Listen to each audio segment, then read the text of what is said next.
Hello, welcome in, welcome in. All right, so got a few things to yap about. First of all, it's a Tuesday, which means there's going to be a Tiny Tuber reaction. Yes. Now, Lana is not going to be streaming, so we're not doing the RV there yet or anything else like that. So we're continuing with Valhalla. Um, Now, a few things. First of all, something to kind of rant about, and it's related to why Lana's not streaming this evening. So she's got some ongoing health issues that, with namely probably the most significant being back issues. She had back issues for a long time, and after she broke her leg, the back issues got worse because now it's already got problems with the back, and then now you have to support yourself on crutches, so it just got worse.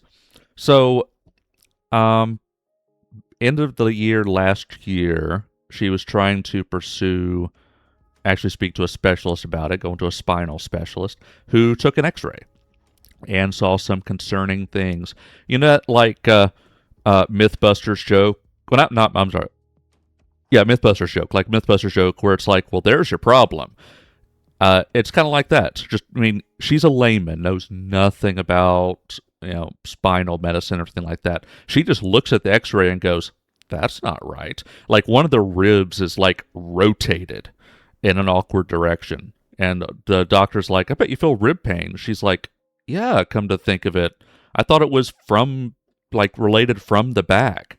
Didn't realize that was actually a source of pain." So he orders for an MRI, and this was ordered back in December, and it was scheduled for yesterday, January 12th. We are getting prepped. We're about to head out, calling my workday early and going to head out. And she gets a call from the lab. "By the way, your insurance denied the MRI." What?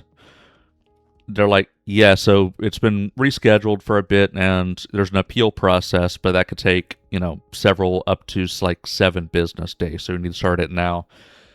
So we call, and they explain to us, first of all, that they expect before doing an MRI, you either have done physical therapy for at least 6 weeks, which she did physical therapy longer than that, but it needs to be recent. They want it sometime in the past 3 months. Well, it was like a year ago and she tried it, and it was not effective. She tried to let time heal. It didn't have been effective. So it's been too long. They want her to do physical therapy again in order to then qualify for an MRI. Alternatively, be undergoing treatment such as a steroid shot. Now, however, her doctor, of course, before applying treatment, wants to have an accurate diagnosis, hence he orders for the MRI. So he won't do a steroid shot until the MRI is done and he can see what the actual problem is. But the insurance will not approve an MRI unless you're already doing steroid treatments. So it's kind of backwards, isn't it? Right? I'm not a medical expert or anything, but I would think that's a bit backwards, right? You want a diagnosis before treatment, not vice versa. Maybe I'm just a little bit crazy. Well, let's clarify. I am a bit crazy, but I think I'm right about that one. I'm right about a lot of things, but I think I'm right about that one. So very frustrating, of course. And so in addition to back pain and stuff, she's obviously very frustrated by that, and it's still bothering her. Like she's in a very sour mood, understandably.